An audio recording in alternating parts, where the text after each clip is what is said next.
बीते दिन प्रतिपक्ष के नेता भूपेंद्र सिंह हुड्डा के 77वें जन्मदिवस पर दिल्ली उनके निवास स्थान पर कांग्रेस पार्टी के नेताओं और कार्यकर्ताओं ने हुड्डा को जन्मदिन की बधाई दी और उन्हें अगला सीएम बनाने का भरोसा दिलाया।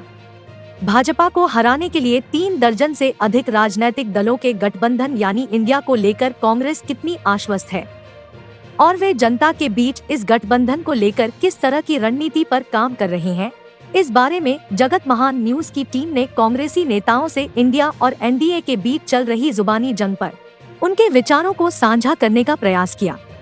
इस पर राज्यसभा सांसद दीपेंद्र सिंह हुड्डा, कार्यकारी अध्यक्ष जितेंद्र भारद्वाज और पूर्व शिक्षा मंत्री तथा झज्जर की विधायक गीता भुक्कल ने कहा कि जब भाजपा के पास अपने ही किए हुए वायदे दोहराने की हिम्मत नहीं तो ऐसे में वे विकास के नाम पर वोट मांग नहीं सकते तो धर्म की राजनीति पर उतार आए तो जनता भी इन्हें जवाब देने के लिए तैयार बैठी है। साथ दीपेंद्र ने कहा कि हरियाणा में कोई गठबंधन नहीं होगा, जनता के साथ गठबंधन कर चुके हैं।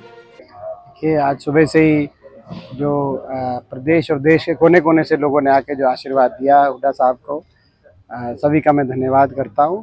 और मैं भी एक पुत्र होने के नाते भगवान से, ईश्वर से ही प्रार्थना करता हूं कि ईश्वर हुड्डा साहब को अच्छी सेहत दे और सदा खुशी दे, खुश रखे।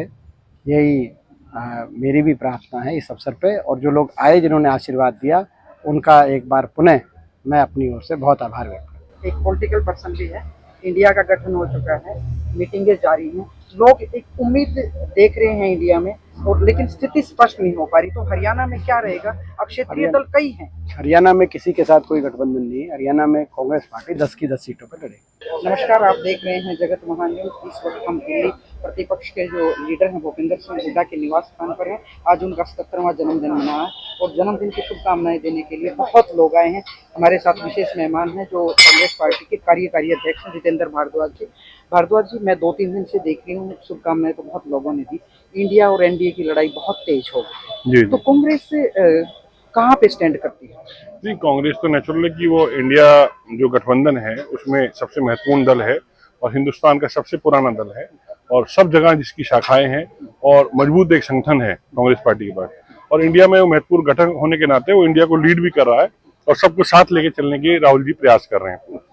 लेकिन मैं अभी पिछले कई दिनों से देख रही हूँ, सनातन धर्म के नाम से एनडीए और इंडिया के बीच में लड़ाई आ खड़ी है। तो आम आदमी को सनातन धर्म से राजनीति में, धर्म और धर्म में राजनीति को किस तरह से, मतलब बीजेपी को आप हराने का दावा कर रहे हैं? नहीं, देखिए, बीजेपी विकास के नाम पे तो लड़ाई लड़ी नहीं सकती। उनके पास ये आखिरी चारा था धर्म, जो हमने तो 1 साल पहले बता दिया था कि जब चुनाव आएंगे बीजेपी विकास और सारे वादे छोड़ करके केवल एक बात पर चुनाव को ले आएगी, वो है धर्म।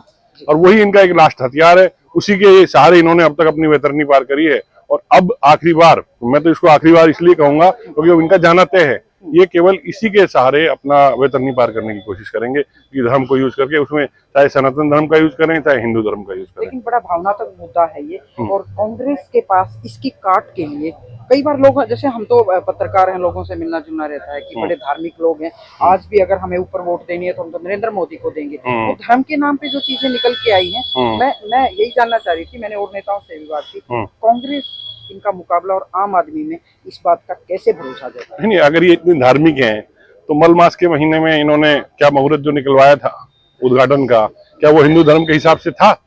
अगर ये इतने धार्मिक हैं और ये नाम हिंदू धर्म के नाम पे भवनों का नाम रखने की बात करते हैं, सेंटर ऑफ एक्सीलेंस हिंदू धर्म का नाम है, जो ये बातें करते हैं केवल बनावटी बातें हैं।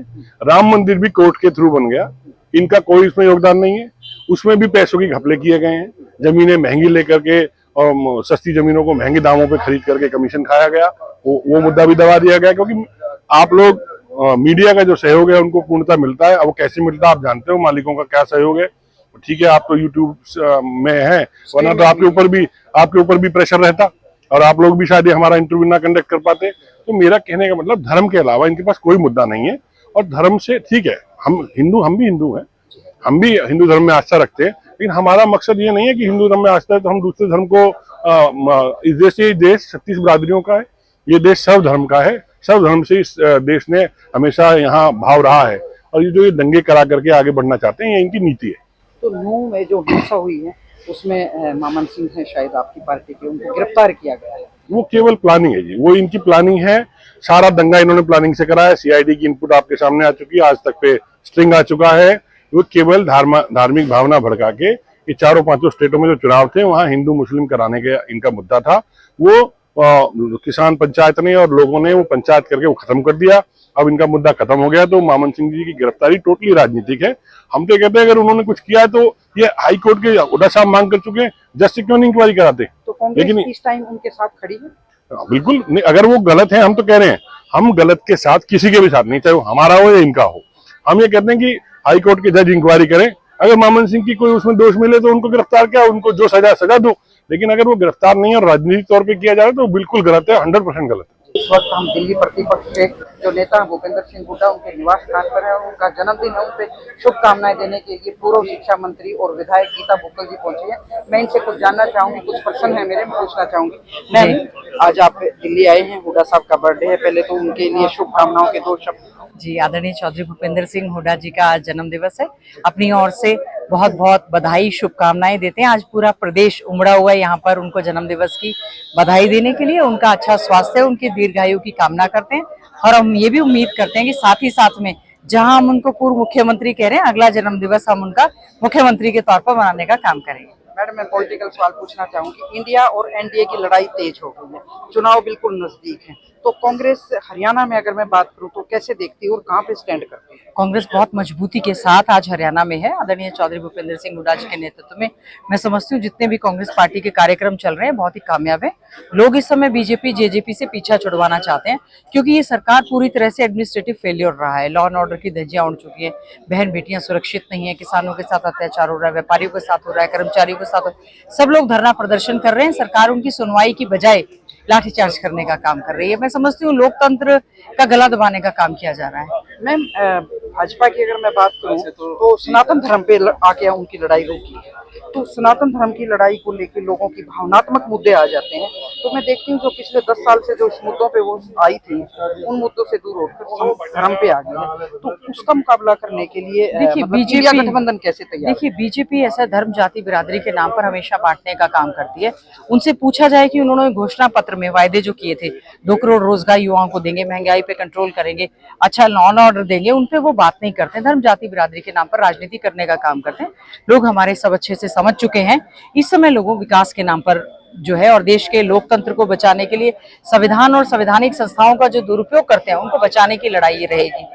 सरकार बनाने का आप दावा करते हैं, लेकिन मैं देख रही हूँ कि इन दिनों जो पर्यवेक्षक और प्रभारी नियुक्त किए गए थे, जब वो फीडबैक लेने जा रहे हैं, चुनाव नजदीक है, उनके जूतम को जा कांग्रेस अपने आप से अंदर से लड़ रही है, तो लोगों को देखिए हमारे यहाँ पर कांग्रेस में इंटरनल डेमोक्रेसी, सबको अपनी बात कहने का अधिकार है।